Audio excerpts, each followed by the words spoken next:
Bir-birisi белән үзара аралашу, башкаладан килгән бизнес-десант проекты вәкилләре белән фикер алышулар дәвам итә. Алар Нурлат районында 3нче тапкыр. Төп максатыбыз менә шул яңа ресурс ачыла 9 январьда 2018 елда проверенный бизнес дип атала торган. Ул аларга бик файдалы була. Нурлат районында бүгенге көндә 1500 шәхси эшмәкәр исәпләнә. Киңәшмәдә катнашучылар фикеренчә, бизнеста килеп туган кыенлыкларны шишәргә мондый киңәшмәләр ярдәм итә. Предприниматели большинство Эшмәкәрләрнең күпчелеге үз бизнесларында гына һәм алга үсү турында уйламыйлар да, бәлә шунда. Нәкъ менә шундый киңәшмәләр эшмәкәрләргә алга таба үз бизнесларын үстерергә ярдәм итәчәк. Әлеге фикер белән бизнес өлкәсендә шактый тәҗрибәле Миншакир Абдуллин да килешә. Әлеге киңәшмәдә аның 3нче тапкыр катнашуы. Общение – это уже файда. Уже файда. Получение информации уже файда. А калган инде кешенең үзеннән тора.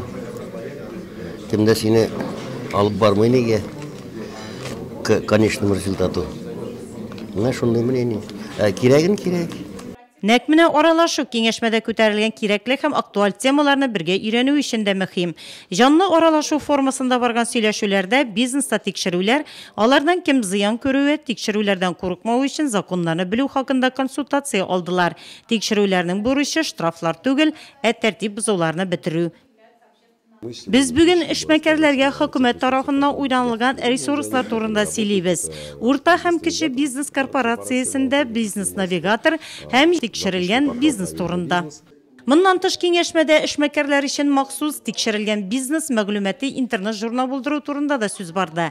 Алтын йөзлек республика бәйгесендә катнашу турында фикерләр яңгырады. Нурлат районында үткән ел әлеге бәйгедә Николай Блинов җиңүче булган иде. Бизнес-навигатор ресурсы, бизнес-план сатып алу, башка шәһәрләрдә сәүдә челтәрләренә чыгу турында да эшмәкәрләр үзләре өчен файдалы мәгълүмат ишеттеләр. Экспертлар бизнесны хуплау һәм үстерү максатында яңа программалар турында сөйләделәр, материаллар тәкъдим иттеләр. Шунда ук киңәшмәдә район эшмәкәрләре үзләрен борчыган сорауларны спикерларга да җиткерде һәм төгәл җаваплар алды.